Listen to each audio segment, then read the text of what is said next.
What's up, guys? Craig Mack here, Liberty Bell Beekeepers in beautiful Philadelphia.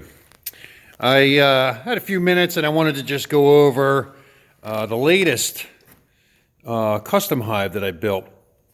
You might have seen a couple of my other videos, built nuke boxes, and I just built a few custom hives this year that were meant to be a big, heavy-duty colony.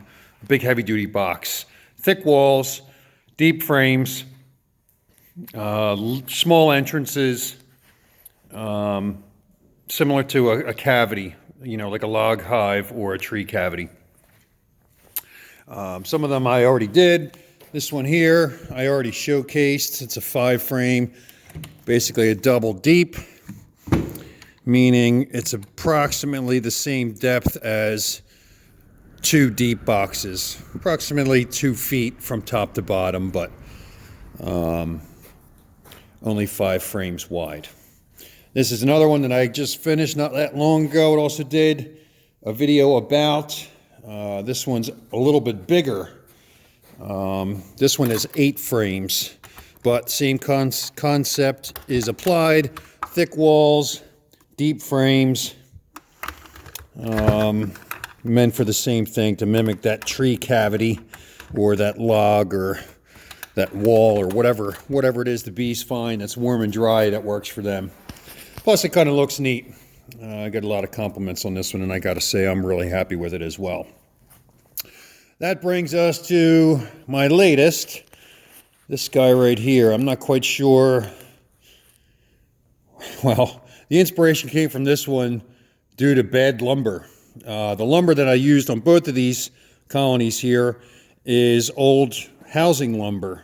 These are 2x8s that were, I believe, floor joists that came out of a house somewhere in Philadelphia. My original intention was to make this square, but as I started to cut and make cuts with this old lumber, I wanted to keep that beautiful original finish. But if you can see, you might not be able to quite see it in here, this lumber is really cupped at this point. This lumber is probably creeping up on 100 years old, if it isn't already 100 years old. So I was originally going to miter these corners, and I had these front and back pieces mitered as well, but because of the cupping of this lumber, the miters just were not even close to lining up, and in order to get them to, I was going to have to make some serious and substantial cuts to it. So I just took the end boards and cut them off square, turned these other ones around, and that's the shape I got. It's an octagon, or I guess it's 8-sided. I don't think it's an octagon because they're not equal, but it's at least 8-sided. Same thing as the first colony or first box that I showed you. It is a 5-frame. I made all these frames myself. As you can see, I have a lot of space and a pretty decent workshop going on in here, so I'm able to make this stuff. Not everybody is, but it's not all that difficult either when you get into it. So it's a deep frame with a starter strip. I put a couple of dowels just to support the depth of the frame and to try to keep them from moving and turning and doing all that kind of stuff. This one here has some holes that were drilled for the original knob and tube wiring that my dog Cooper wants to get on camera.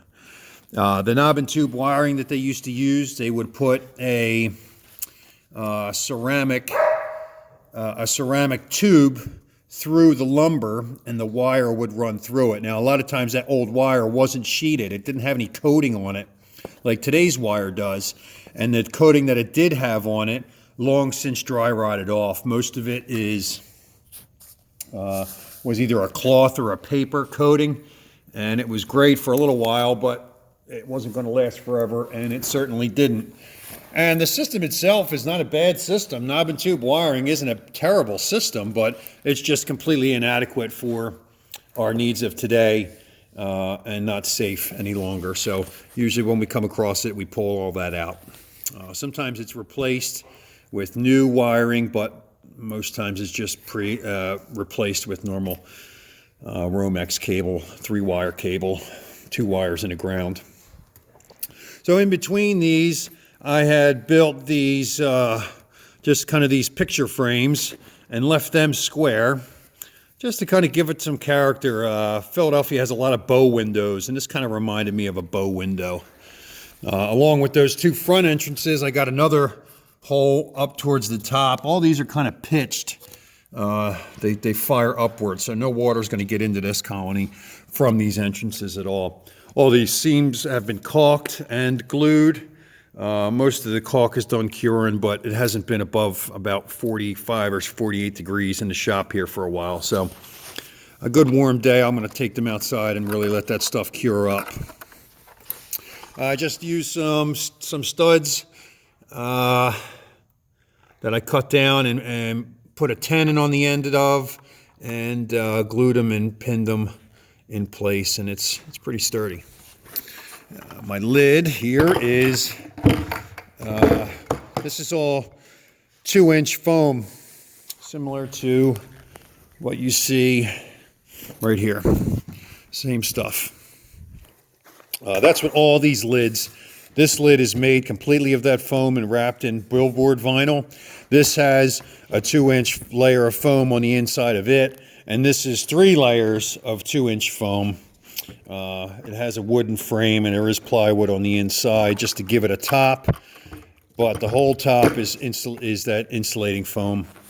I used Flex Seal and just coated it. It's pretty pitted. I didn't do any real sanding or anything on it. I wasn't going to spend all that much time on that, but I did give it a couple of coats of Flex Seal just to make it waterproof.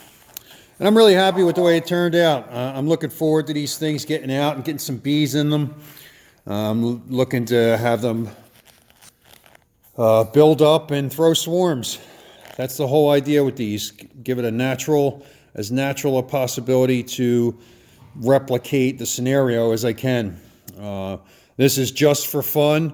There's plenty of people, including my state inspectors, that hate swarmy bees, but the swarming is a great opportunity for the bees to get out and replicate, and it's what they would do anyway in the wild. So I'm just trying to replicate that process and pull some good, healthy bees out of these colonies.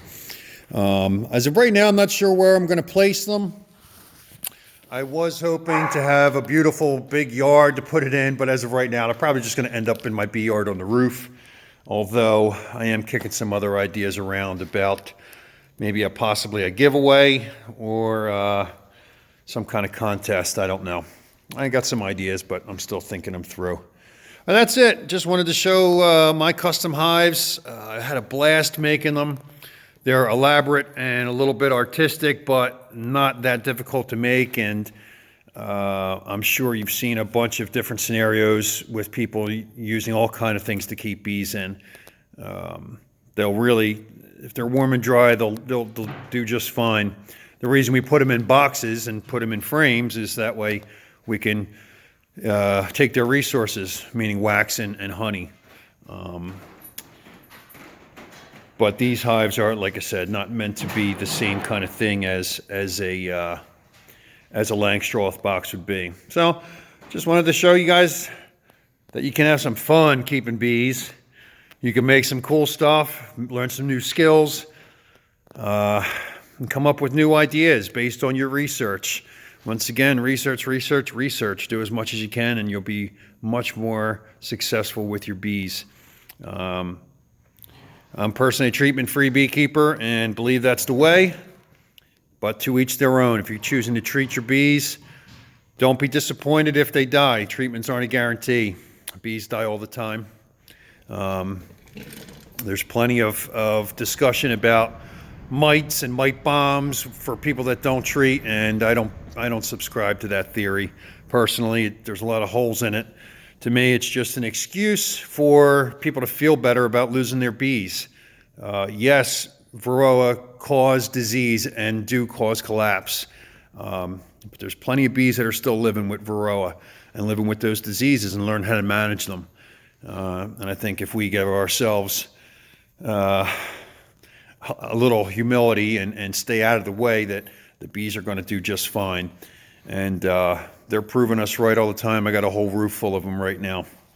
Thanks for watching, guys. As always, you can check us out on social media, here on YouTube, and keep an eye out, because the spring's going to be here before you know it, and we're going to be busy, as I'm sure all of you are. Good luck to you this upcoming season, and we'll see you next time.